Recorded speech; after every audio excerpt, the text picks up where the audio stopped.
Are Google's next Pixel phones going to cost you more, or could this be the year we finally see better value?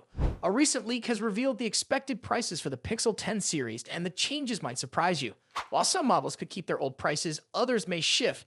One might actually be cheaper, and another could end up being the most expensive Pixel yet. Let's start with the Foldable, because that's where things take an unexpected turn. The Pixel 10 Pro Fold is rumored to launch at around $1,600 US. That's about $200 less than last year's Pixel 9 Pro Fold. For a device category that's always been expensive, this drop is a big deal. Foldable phones have mostly been out of reach for many people, so if this lower price becomes real, it might finally bring more users into the foldable space. Even more interesting, it sounds like Google might keep cutting the cost of the foldable Pixel over the next couple of years. By 2026, the price could drop to around $1,500 based on the same report. If this trend continues, it could help foldables become more popular and eventually more common, just like regular smartphones. It also looks like Google is fully committing to making foldables a part of their main lineup, possibly releasing a new one every year. But not everything is moving in the right direction for buyers. The Pixel 10 Pro XL, expected to replace the current Pixel 9 Pro, might go up in price by around $100. That would push it to about $1,200, which makes it the most expensive standard Pixel model so far, compared to the regular Pixel 10 and the standard Pixel 10 Pro, which are expected to stay at $799 and $999. This increase sets the XL model further apart in price. This move feels a bit familiar. Apple did something similar with the iPhone 15 Pro Max when they raised the starting price by dropping the base storage option. That left buyers with fewer choices and a more expensive starting point. Now it seems like Google may be going down a similar road. There had also been some talk that Google might stop offering the smaller Pro model, but the report suggests that it won't happen anytime soon. In fact, that model could stay in the lineup through at least 2028, but the Pixel 13 series is expected to arrive. That means the Pixel phone lineup should continue with the same 5 types: a series, the regular Pixel, the smaller Pro, the XL Pro, and the foldable version for at least a few more years. If you've been eyeing a more affordable Pixel, the good news is that the series is expected to stick to its current price of $499. That's great, especially considering some previous models had seen slight increases. If the performance, battery life, and camera continue to deliver, this could remain one of the top picks in the budget smartphone category. The Pixel 10 series is likely to be revealed this summer. All models are expected to feature Google's new Tensor G5 chip, which should either be a big upgrade or a weak point.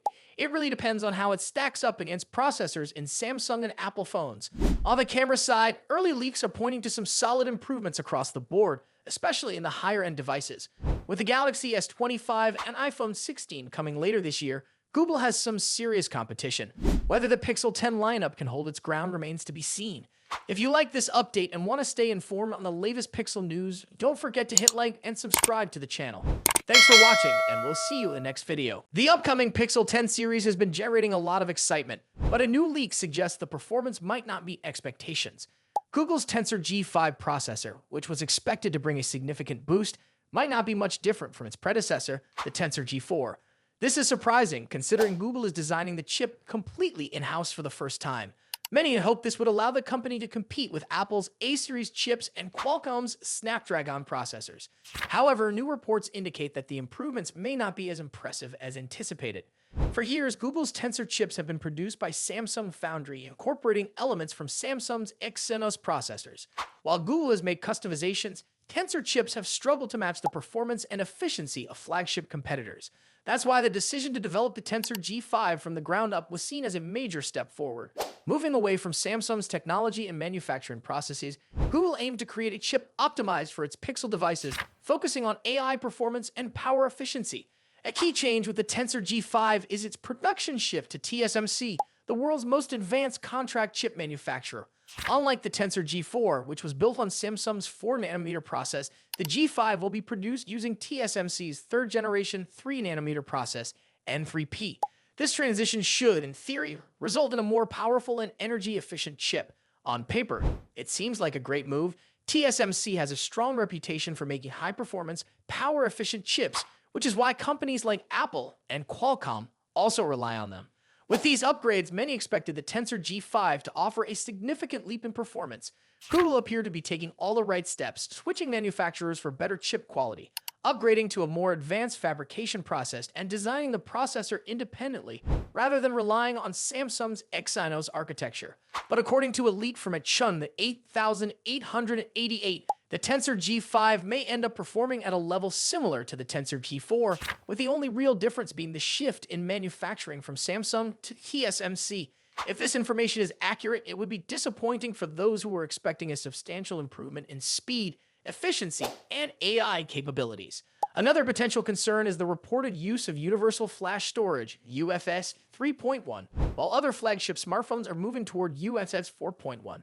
The older storage standard could result in slower read and write speeds, which might lead to longer app and game loading times compared to other high-end devices. This could put the Pixel 10 at a disadvantage, especially when competing against premium smartphones offering the latest technology. On top of that, leaked images of the Pixel 10 Pro XL suggest that its design will closely resemble the Pixel 9 Pro XL with no major aesthetic changes. If the leaks about both the processor and design turn out to be accurate, some users may decide to skip upgrading this year and wait for the next generation instead. Many Pixel fans were hoping for a significant step forward, but without noticeable performance gains or a fresh design, it might be harder to justify an upgrade. Of course, benchmarks and leaks don't always tell the full story. Google might have software optimizations planned that could enhance AI performance and efficiency. Real-world usage could paint a different picture, and Google may still have some surprises in store. However, if these leaks turn out to be true, the Pixel 10 might not deliver the leap forward that many had anticipated. Would you still consider upgrading to the Pixel 10 if the Tensor G5 doesn't show a significant boost in power? Share your thoughts in the comments. And if you found this update helpful, make sure to like this video and subscribe for more updates on the latest tech news, battery life, and performance. Another design tweak involves the rear camera module. While details remain uncertain, the leaks indicate slight differences in camera bump designs between the Air and Pro models. This aligns with previous rumors that Apple has been experimenting with the placement and layout of the rear camera setup. Changes like these often hint at upgrades in camera technology, which is something to look out for when Apple officially unveils the devices. The continued presence of MagSafe across the iPhone 17 lineup suggests that Apple sees long-term value in this technology. Over the years, MagSafe has become an essential part of the iPhone ecosystem, supporting various accessories like wireless chargers, wallets, and mounts. The fact that Apple is keeping it on even the thinnest model signals that it remains a priority for future iPhones. These leaks also highlight Apple's strategy in creating different models to suit various users. The iPhone 17 Air will likely attract those who prefer a lightweight, ultra-slim design, while the Pro models might appeal to users looking for better battery life and camera performance. By offering different sizes and features, Apple ensures that there's a model to match different preferences and needs.